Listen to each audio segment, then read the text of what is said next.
오늘은 광복 76주년을 기념하는 광복절이고, 또 코로나의 어려움 속에서 다시 모이는 예배가 일부 재개된 참 감사한 주일입니다. 오늘 특별한 주일에 우리 모든 예배자들 하나님의 어루만지심을 느끼시고 성령의 임재를 느끼시면서 새 힘을 얻는 복된 이 시간이 되기를 바랍니다.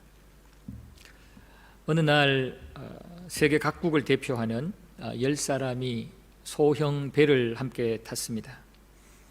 그런데 이 배가 정원을 초과해가지고 점점 배가 가라앉으려고 하는 그런 위험에 부닥쳤습니다.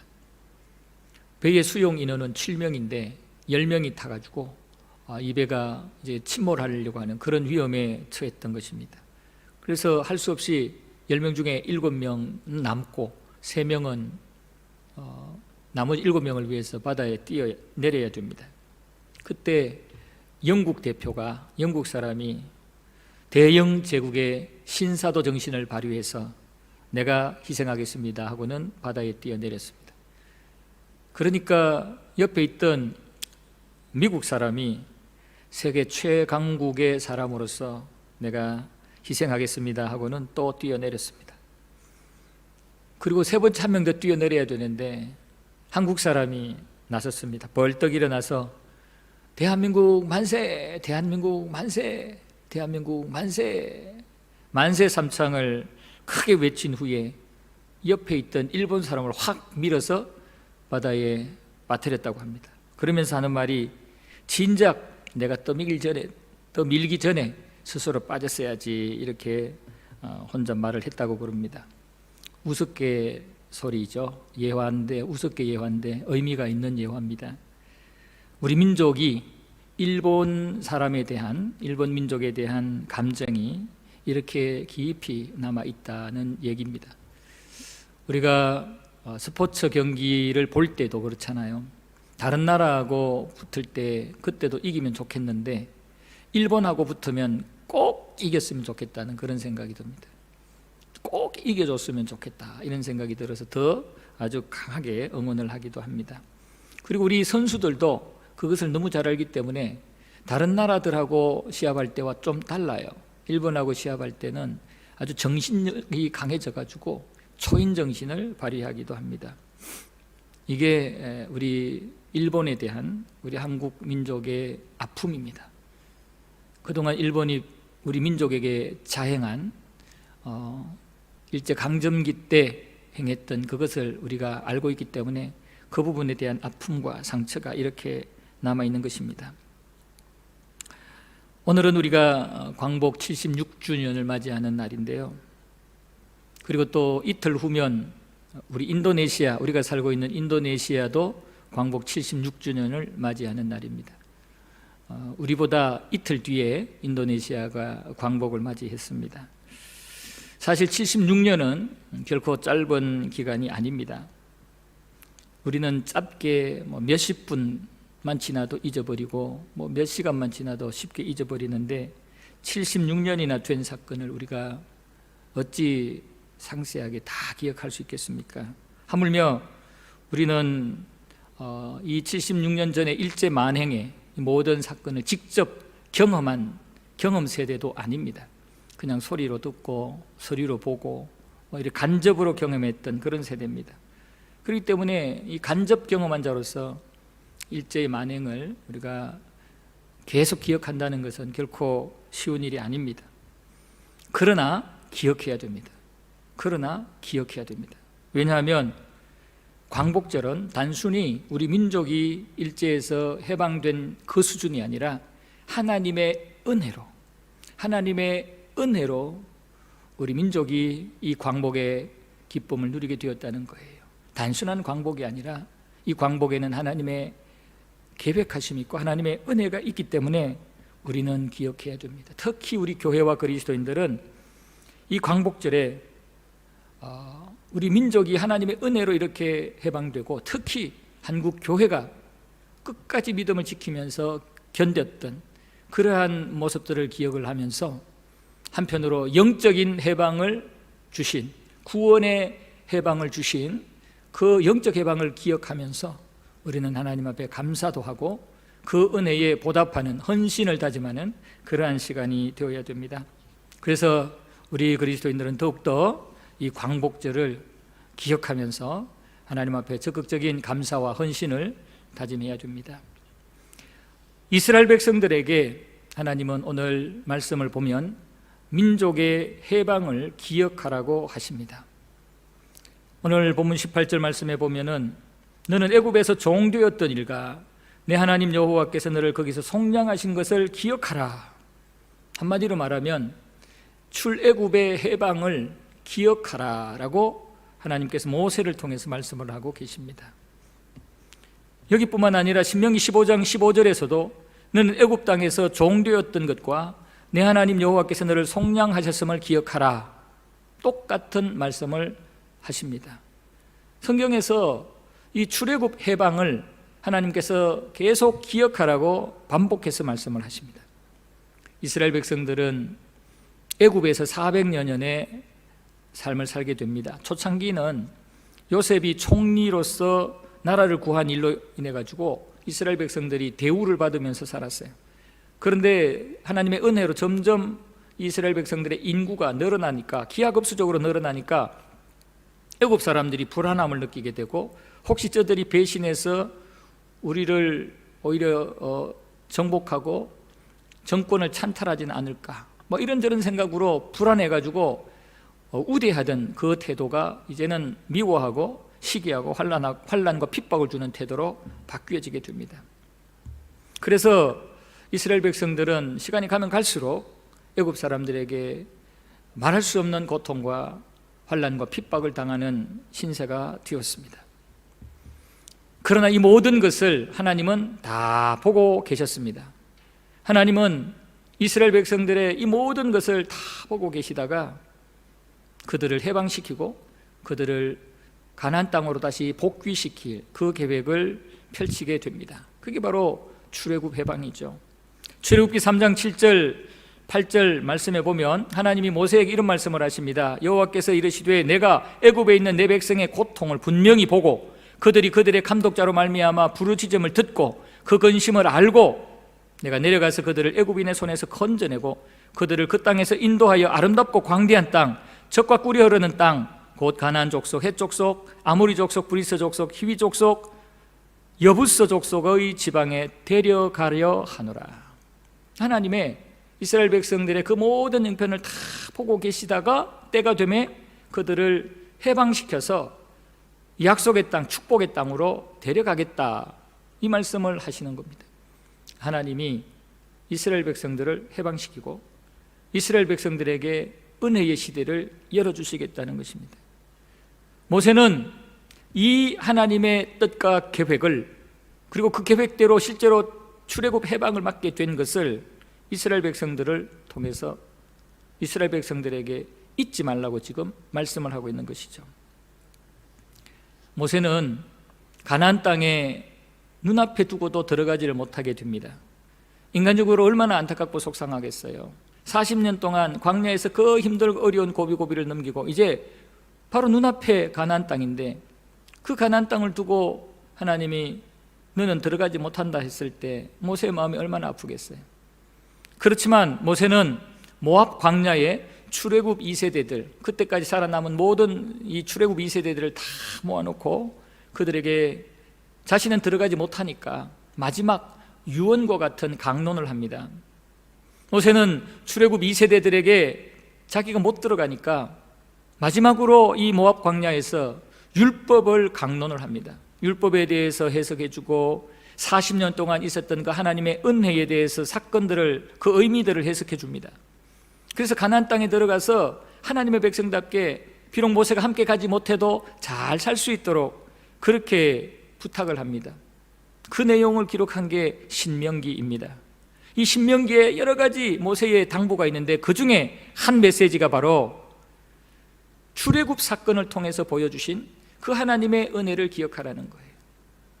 하나님께서 다 보고 듣고 알고 계시다가 때가 되매 하나님께서 이 이스라엘 백성들을 애굽의 손에서 해방시키셔서 이 약속의 땅으로 인도해 주신 이 출애굽 해방 사건을 꼭 기억하라는 겁니다. 그 사건 자체보다 그 사건을 쥐고 계셨던 하나님, 때가 되면 하나님께서 계획대로 은혜를 베풀어 주신 그 은혜, 이것을 기억하고 가나안 땅에서도 그 하나님 잘 믿으라는 거죠. 그 하나님이 베풀어 주신 출애굽 은혜를 기억하며 가나안 땅에서도 그 은혜를 소망하며 살라는 겁니다. 모세는 비록 나는 가나안 땅에 들어가지 못하지만 너희들은 가나안 땅에 들어가거든 이 하나님을 생각하며 하나님의 법규 율법에 순종하며 살고 그 하나님의 은혜를 기억하며 가나안 땅에서도 그 은혜를 누릴 수 있도록 하나님 앞에 매여서 살라는 그 말씀을 하고 있는 것입니다. 이스라엘 백성들에게는 이런 출애굽 해방의 은혜 이것뿐 아니라 또 하나의 해방의 은혜가 있죠. 바로 바벨론 포로에서 귀환하는 그 해방의 은혜가 있습니다. 이 사건은 출애굽 해방과는 조금 의미가 달라요. 바벨론의 포로로 잡혀가고 나라가 망하는 이 사건은 이스라엘 백성들이 하나님 앞에 죄를 지어가지고 하나님 앞에 매를 대므로 인해서 생긴 일입니다. 그래서 이스라엘 백성들이 하나님께 범죄해서 나라가 망해서 이방의 포로가 또 돼요. 이방의 다스림을 받게 되는 신세가 돼요. 그럴 때 참 비참하게 삽니다. 우리가 성경을 통해서 포로 생활하는 자들의 그 모습을 압니다. 다니엘을 통해서도 알고 하나냐 미사엘 아사랴를 통해서도 알고 또 모르드게나 이 사건을 통해서도 알아요. 그 바벨론 사람들의 그 원주민들의 그 기세등등함, 거기서 포로로서 억울한 일을 당하고 여러 가지 누명을 쓰고 곤경에 처해 있는 그 모습들 우리가 너무나 잘 알아요. 그러나 그런 모습들을 하나님은 다 보고 계셨고 하나님께서 은혜를 부어주시고 70년 때가 되었을 때 마치 출애굽 해방을 시키는 것처럼 바벨론 포로에서도 회방을 시켜줍니다. 그래서 이스라엘 백성들이 예루살렘으로 돌아오게 되죠. 하나님께서는 이스라엘 백성들이 출애굽 해방이든 바벨론 포로에서의 해방이든 이 모든 해방을 기억을 하되 바로 하나님의 은혜를 기억하라는 겁니다. 이 모든 것들을 다 보고 알고 계시다가 하나님께서 때가 되면 주권적으로 해방시켜 주시는 그 은혜를 생각하면서 하나님 앞에 감사하고 그 하나님의 은혜를 계속 받아 누릴 수 있도록 하나님을 의지하라는 거죠. 그래서 잊지 말라고 기억하라고 말씀을 하는 것입니다. 하나님께서는 우리 대한민국이 일제의 강점기에서 하나님의 은혜로 해방된 것을 기억하고 광복절마다 특별히 그 은혜를 감사하고 하나님 앞에 헌신하기를 원하는 거죠. 그래서 마치 이스라엘 백성들에게 출애굽의 은혜를 기억하고 포로 귀환의 은혜를 기억하는 것처럼 우리들도 광복의 은혜를 기억하며 하나님 앞에 감사하며 영광 돌릴 수 있어야 되고 지금도 그 하나님의 은혜를 사모하며 살아갈 수 있는 우리들이 되어야 된다는 겁니다. 우리 민족도 1910년 8월 29일에 일본 제국주의의 강제 점령으로 인해서 이 35년의 일제 강점기가 시작이 됩니다. 엄청난 고통과 피해를 입으며 살았습니다. 이 일본 제국이 만주 저 대륙을 정복하기 위해서 우리 대한민국을 병참기지로 삼았습니다. 우리 대한민국을 딛고 만주를 점령해서 섬나라가 이제는 대륙나라가 되겠다, 이 욕심을 가지고 우리 대한민국을 잔혹하게 짓밟고 수탈했습니다. 그러다가 태평양 전쟁이 일어나게 되고 그 섬에서 조달할 수 없는 그 여러 가지 군수 물자를 우리 한반도에서 조달하기 위해서 얼마나 많은 것들을 수탈을 했습니까? 곡식을 또는 어떤 무기의 재료가 될 만한 것들은 숟가락 밥그릇까지도 다 수탈해가고, 심지어는 요즘 문제가 되고 있는 위안부, 이 여성들을 데려다가 이 군인들의 이 어떤 스트레스를 풀게 하는 그런 어떤 목적으로 사용하기도 하고, 정말 우리 민족이 당한 것은 말로 표현할 수가 없습니다. 이름을 바꾸게 하고 아예 한민족의 특성을 완전히 없애려고 얼마나 못된 짓을 했는지 모릅니다. 그 과정에서 교회들 신앙을 완전히 변질시키려고 신사참배를 강요하고, 그래서 한국교회가 얼마나 고통을 당했습니까? 가족을 잃고 가족이 몰살을 당하고 공개적으로 많은 사람들 앞에서 지도자들이 순교를 당하고 이 엄청난 일들이 바로 일제강점기에 있었습니다. 우리 믿음의 조상들이 신앙을 지키기 위해서 몸부림쳤던 그 모습들, 우리는 여러 가지 기록들을 통해서 확인할 수가 있습니다. 이랬던 이 강점기가 1945년 8월 15일에 히로히토 일왕이 연합군에게 무조건 항복한다는 이 라디오 소리가 전국에 퍼졌을 때, 그동안에 이렇게 당했던 우리 동포들이, 또 한국교회 성도들이 와 하면서 태극기를 손에 들고 거리로 다 쫓아나왔어. 만약 우리가 그때 살았다면 우리도 쫓아나갔을 거예요. 태극기 들고 쫓아나가가지고 막 벌쩍벌쩍 뛰면서 대한민국 만세라고, 독립 만세라고 막 크게 외쳤을 것입니다. 우리는 충분히 이해합니다. 특히 우리 그리스도인들, 교회들 제대로 신앙생활 못했고, 제대로 찬송 못했고, 제대로 말씀 전하고 듣지 못했고, 제대로 하나님 앞에 기도하지 못했었는데, 이제는 자유롭게 예배드릴 수 있고 오직 하나님만을 섬길 수 있다는, 마음껏 찬양하고 기도할 수 있다는 이 생각에 막 뛰쳐나가서 하나님 앞에 할렐루야 감사 찬송하며 감사 예배드리며 독립기념 예배드리며 막 그랬을 거 아니에요. 정말 엄청났을 것입니다. 지금 우리는 코로나19로 인해서 예배가 제한되고 이럴 때 참 다들 마음이 아파하고 힘든데, 다만 몇 주 몇 달 예배 제한되는 이것 때문에도 우리가 힘든데, 35년 36년 동안 이렇게 제한을 당하고 더 우리보다 비교할 수 없는 환난과 핍박을 받았을 때 얼마나 힘들고, 그 예배 회복이, 그 독립이 얼마나 기뻤고 감사했겠습니까?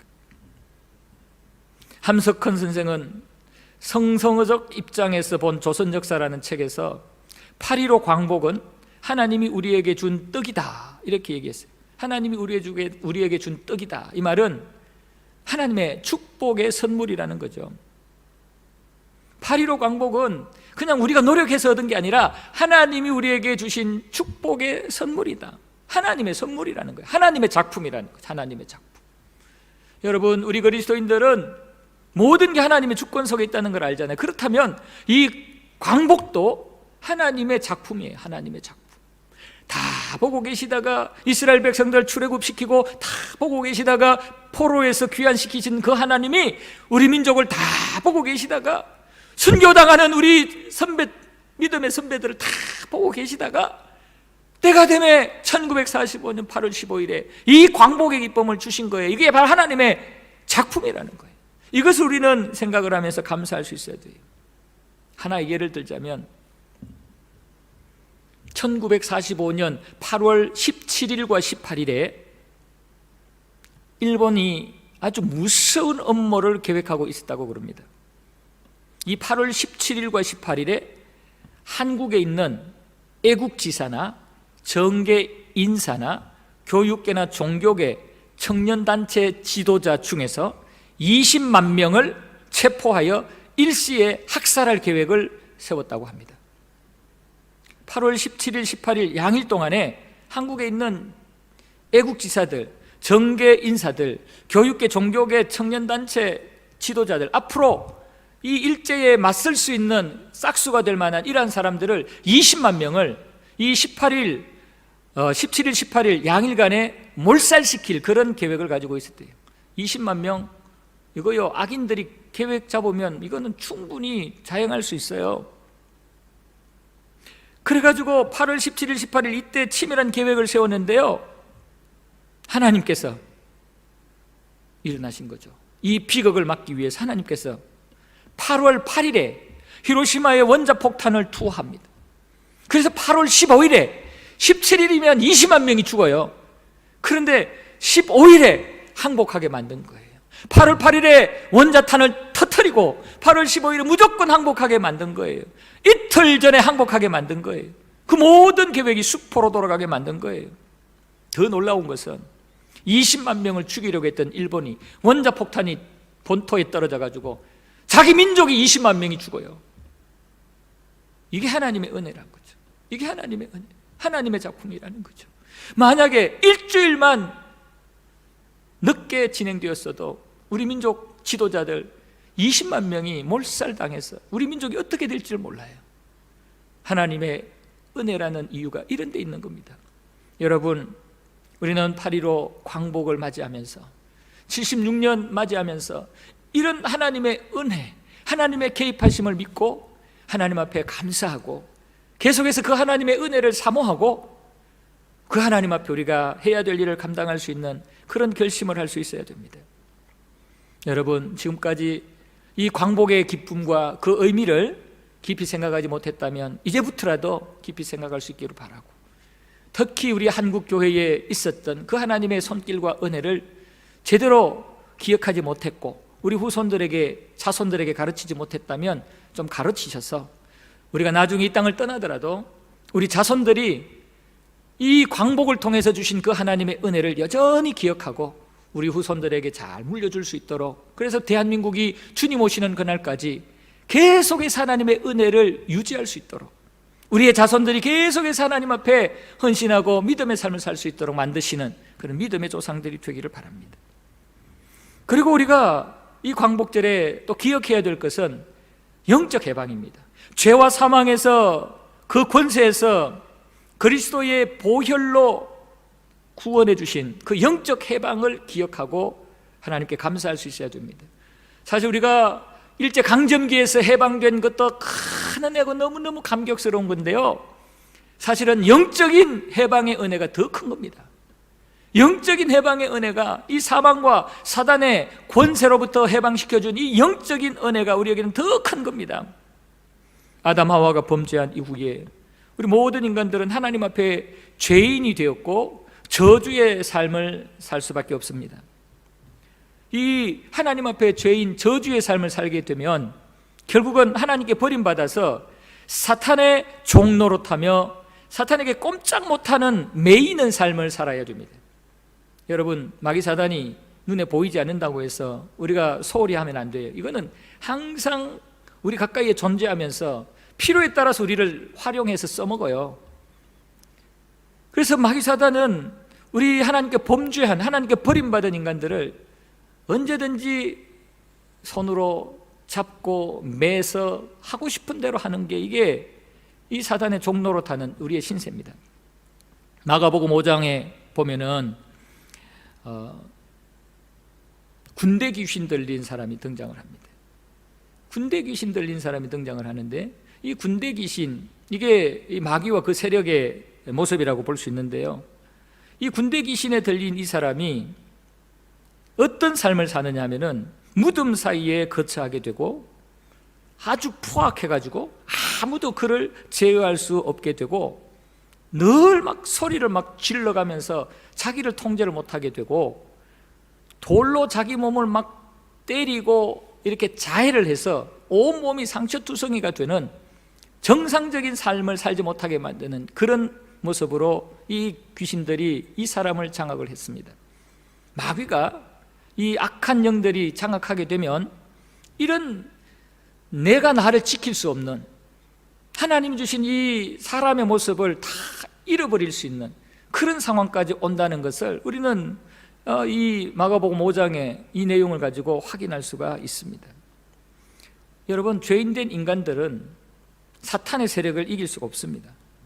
사탄의 요구를 우리는 거부할 수 없습니다.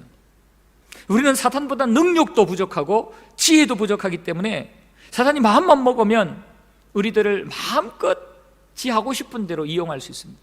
우리의 모습 속에 사탄의 속성이 나오게 만들어. 이거는 그리스도인도 또는 이 세상 사람들도 이럴 가능성이 충분히 있어요. 이 세상을 한번 보십시오.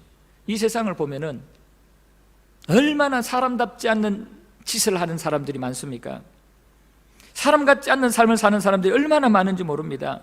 우리 그리스도인들로서는 상상도 할 수 없는 그러한 일들이 세상 속에 공공연히 일어나고 있습니다. 로마서 1장 28절 이하의 말씀에 이미 예언을 하고 있습니다. 하나님께서 그들을 그 상실한 마음대로 내버려 두사 합당하지 못한 일을 하게 하셨으니 곧 모든 불의, 추악, 탐욕, 악의가 가득한 자요, 시기, 살인, 분쟁, 사기, 악독, 수군수군하는 자요, 비방하는 자요, 하나님께서 미워하는 자요, 능욕하는 자요, 교만한 자요, 자랑하는 자요, 악을 도모하는 자요, 부모를 거역하는 자요, 우매한 자요, 배역하는 자요, 무정한 자요, 무자비한 자라. 중요한 것은 이것이 잘못된 걸 알고 이게 좋은 것이 아닌 줄 알면서도 그런 일을 행하는 자들에게 옳다고 막 추켜 세우면서 계속 악화되게 만든다는 겁니다. 이게 사탄이 역사하는 이 세상의 모습이에요. 이거는 큰 어떤 흐름을 얘기하는 거지, 실제적인 사건 하나하나를 따져보면은 정말 입에 담을 수 없는 그런 일들이 비일비재하게 일어나고 있습니다.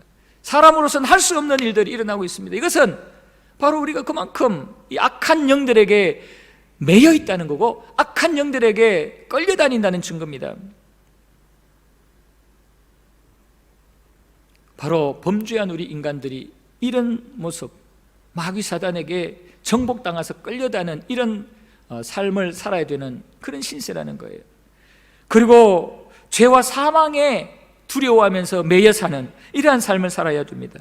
죄와 사망에 꼼짝 못하고 발발발발 떠는 이런 삶을 살아야 된다는 겁니다. 로마서 6장 6절 보면 우리가 알거니와 우리의 옛사람이 예수와 함께 십자가에 못 박힌 것은 죄의 몸이 죽어 다시는 우리에게 죄에게 종노릇하지 아니하려 함이라. 우리가 하나님 앞에 죄인 되었을 때는 죄의 종노릇하면서 살아야 되는데 예수님이 십자가에 달려 죽으신 것은 다시는 죄의 종노릇하지 않도록 하기 위해서 그랬다는 거예요.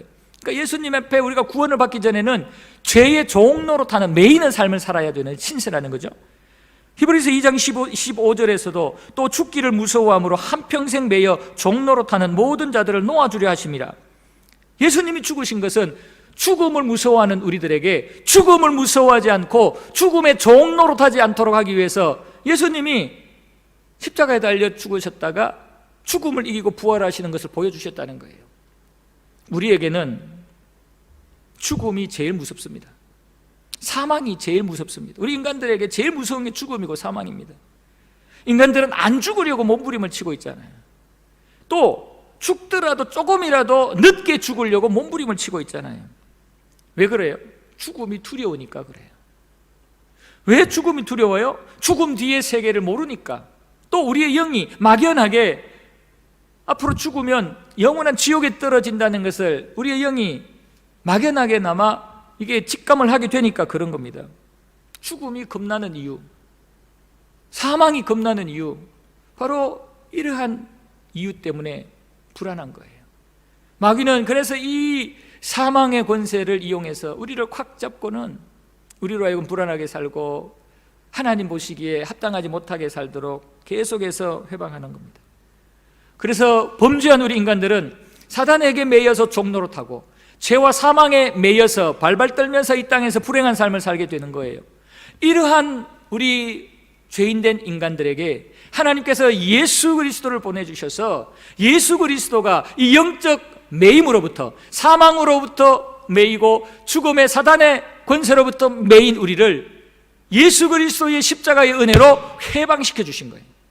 예수님이 이 땅에 오신 목적이 바로 우리에게 영적 해방을 주기 위한 거라는 겁니다. 그래서 우리는 8.15 광복 때 민족의 해방만 생각할 것이 아니라 이런 하나님이 예수님을 통해서 주신 이 영적 해방도 기억하자는 거죠. 요한복음 14장 6절에 보면은 예수께서 이르시되 내가 곧 길이요 진리요 생명이니 나로 말미암지 않고는 아버지께로 올 자가 없느니라. 예수님이 유일한 하나님 아버지께로 나아갈 수 있는 해방의 길이라는 말씀이죠. 예수님을 믿으면 죄와 사망에서 해방된다고 로마서 8장 1절 2절 분명히 선언을 합니다. 그러므로 이제 그리스도 예수 안에 있는 자들에게는 결코 정죄함이 없나니 이는 그리스도 예수 안에 있는 생명의 성령의 법이 죄와 사망의 법에서 너를 해방하였느니라. 죄와 사망에서 심판에서 생명으로 옮겨졌다고 말씀을 합니다. 요한복음 5장 24절 내가 진실로 진실로 너희에게로는 내 말을 듣고 또 나 보내신 이를 믿는 자는 영생을 얻고 심판에 이르지 아니하나니 사망에서 생명으로 옮겼느니라. 예수님을 통해서 사망에서 생명으로 옮겼대. 사망에 매이지 않고 이제는 생명을 가지는 자가 되었다고 말합니다. 이렇게 우리가 영적 해방을 얻을 수 있는 길은 딱 한 가지 예수 그리스도밖에 없대요. 사도행전 4장 12절, 다른 이로서는 구원을 받을 수 없나니 천하 사람 중에 구원을 받을 만한 다른 이름을 우리에게 주신 일이 없음이라. 예수 외에는 자유 해방의 길이 없다는 거예요. 예수 외에는 사탄의 세력에서 해방될 길이 없고, 예수 외에는 사망의 매임으로부터 해방될 길이 없다는 거예요. 예수 안에서 우리는 영적인 자유와 해방을 누릴 수 있다는 말씀을 분명히 하고 있습니다. 여러분, 날마다 우리는 이 신앙의 고백을 하셔야 돼요. 날마다 영적 해방의 이 기쁨을, 이 복음의 이 기쁜 소식을 생각하면서 하나님 앞에 감사하는 삶을 살 수 있어야 됩니다. 이렇게 민족 해방과 영적 해방의 은혜를 우리가 아는 자라면 우리에게 그 은혜를 입은 자다운 삶의 모습이 나타나야 됩니다. 오늘 본문 19절 이하의 말씀에 쭉 보시면 모세는 출애굽 2세대들에게 출애굽 해방을 기억하라고 하면서 그 해방의 은혜를 받았으니 이제 너희도 약한 사람들에게 은혜를 베푸는 삶을 살아라. 가나안 땅에 들어가거든 가나안 땅에서 주변에 약한 사람, 어렵고 힘든 사람, 도움이 필요한 사람들을 너희들이 도와야 되는데 출애굽 해방의 은혜를 생각하면서 적극적으로 도와라 이거예요. 오늘날 우리에게는 우리 광복의 은혜를 생각하면서, 영적인 구원의 은혜를 생각하면서 지금도 해방이 필요한 사람들을 적극적으로 도와야 된다는 이 말씀입니다. 오늘 본문 18절 말씀을 보십시오. 너는 애굽에서 종되었던 일과 내 하나님 여호와께서 너를 거기서 속량하신 것을 기억하라. 이러므로 내가 너희에게 이 일을 행하라고 명령하노라. 이러므로 내가 너희에게 이 일을 행하라고 여기 이 일은 바로 그 뒤에 나오는 일입니다. 나그네를 위해서, 고아와 과부를 위해서 추수 때에 곡식을 남겨두고 싸그리 다 싹 끌어오지 말고 남겨둬라. 그래서 이 나그네들이나 가난한 고아나 과부나 이런 사람들이 그것을 주워다가 먹고 살 수 있도록 배려를 해라는 거예요. 그냥 아무런 생각 없이 그렇게 놔두라는 게 아니라 일부러 놔두어서 그것을 가난한 사람들이 그거 가지고 먹고 살 수 있도록 배려하는 그런 마음으로 놔두라는 거죠. 그리고 17절 말씀에서도 너는 객이나 고아의 송사를 억울하게 하지 말며 과부의 옷을 전당 잡지 말라고 그래요. 이 불쌍한 사람들, 객, 나그네나 고아나 과부나 이런 사람들에게 억울한 일을 당하지 못하게 하라는 거예요. 왜? 너희들도 억울한 일 당해봤잖아. 애굽에서 억울한 일 당해봤잖아. 그러니까 다른 사람도 억울한 일을 당하지 않도록 해주라는 거예요.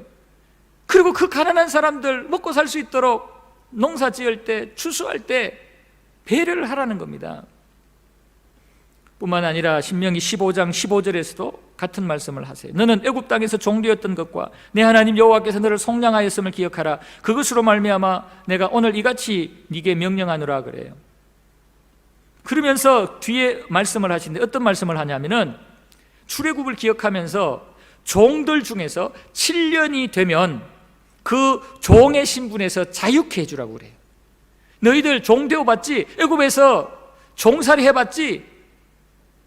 그 종살이가 얼마나 힘들고 고달픈지 알지? 그러니까 네 가정에 있는 종들 7년이 되면은 그 종들의 신분을 자유케 해주라는 거예요. 종들에게 해방을 주라는 거예요. 그리고 자유케 하되 그냥 빈손으로 내보내지 말고 그들에게 후히 주어서 내보내래요. 신명기 15장 12절 14절 내용 쭉 보시면 네 동족 히브리 남자나 히브리 여자가 네게 팔렸다 하자 만일 6해 동안 너를 섬겼거든 7째 해에 너는 그를 놓아 자유롭게 할 것이요 그를 놓아 자유하게 할 때에는 빈손으로 가게 하지 말고 네 양무리 중에 타작마당에서 포도주 털에서 그에게 후히 줄지니 곧 네 하나님 여호와께서 네게 복을 주신 대로 그에게 줄지니라. 출애굽 해방의 은혜를 생각하면서 종의 신분을 가지고 있는 사람들에게 7년차가 되면 해방시켜주고 그들에게 필요한 것들을 넉넉하게 후히 줘서 보내라는 거예요. 그리고 오늘 본문에서는 힘들고 어려운 자들에게 약탈하지 말고 불공평한 재판하지 말고 불이익 주지 말고 가난하고 어려운 사람들 그들 위해서 곡식들을 남겨두고 이 나무의 열매들을 남겨두라는 거예요. 이것이 바로 하나님의 해방의 은혜를 입은 자들이 살아야 될 삶의 모습이라는 거죠. 해방의 은혜를 입은 자들은 아직 해방되지 못한 자들을 위한 삶을 살아야 한다는 겁니다. 민족의 해방을 기다리고 있는 사람들을 위해서 기도하고 도와줘야 된다는 겁니다. 우리의 힘들고 어려웠던 것들을 생각하면서 지금도 어렵고 힘든 처지에 있는 사람들을 생각하고 도와주며 살아야 된다는 것입니다. 우리는 특히 우리 북한 동포들을 생각해야 됩니다. 북한 동포들을 생각해야 됩니다. 북한 주민들과 지하교회 성도들을 생각하며 기도하고 도와줘야 합니다. 그리고 가난하고 외롭고 불안해 사는 그 사람들을 생각하며 도와줘야 됩니다. 특히 인도네시아에 우리가 살면서 인도네시아에 옛날 우리가 힘들고 어렵게 살던 그때와 같이 살고 있는 사람들에게 관심을 가지고 도와줄 수 있는 그런 모습들을 가져야 된다는 것입니다. 성도 여러분, 우리는 광복 76주년을 맞이하면서 민족의 해방과 영적인 해방을 기억하면서 감사하고 기뻐하되, 그냥 마음으로 감사하고 기뻐하는 것으로 끝내지 마시고 실제로 우리 주변에 도움이 손길이 필요한 사람들을 위해서 기도도 하고, 우리가 도와줄 수 있다면 적극적으로 도와줄 수도 있는 그런 모습으로 광복절 76주년을 맞이했으면 좋겠어요. 강대국들이 다시는 우리 대한민국을 찬탈하지 못하도록 우리 기도하면서 더 열심으로 성실하게 내가 해야 될 일 감당하고 우리 후배들 후손들을 위해서 지원해서 우리나라가 다시는 강대국들에게 넘어가지 아니하도록, 우리 한국교회가 다시는 그런 믿음의 시련을 당하지 않도록 우리가 정신을 똑바로 차리고 영적으로 긴장해야 될 것입니다.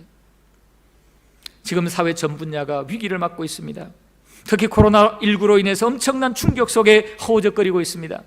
교회들이 흔들리고 있고 신앙의 기본이 흔들리고 있습니다. 신앙의 대위기를 맞고 있습니다. 점점 인본주의 신앙으로 흘러가고 있습니다. 영적 주도권을 잃어가고 있습니다. 영적인 각성과 회개가 필요한 때입니다. 광복절을 76주년을 즈음해서 우리에게 하나님이 베풀으신 그 은혜를 생각하면서 영적 회개와 대각성이 일어나기를 원합니다. 개인이, 가정이, 교회가, 민족이 베풀으신 하나님의 은혜 앞에 돌아보면서 대각성의 회개의 기회를 갖는다면 이것만큼 우리에게는 의미 있는 광복절이 되지 않을 수 없습니다. 우리는 죄와 사망의 권세를 이기신 그 예수님을 생각하면서 그 예수 그리스도의 은혜를 입은 자답게 우리가 받은 이 은혜를 또 많은 사람들에게 전하고 알려주려고 노력하는 이러한 모습들까지 같이 겸해야 되는 것입니다.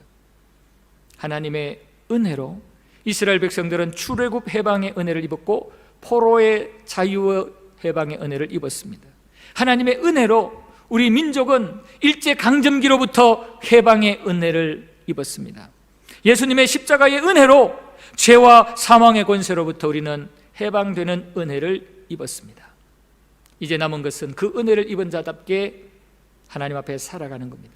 그 은혜를 입은 자답게 하나님의 백성답게 이 땅에 하나님의 은혜와 사랑이 필요한 자들을 우리가 하나님 대신해서 찾아가서 도와주고 기도하며 격려해주고 최선을 다해서 그들을 섬기는 일이 남았습니다.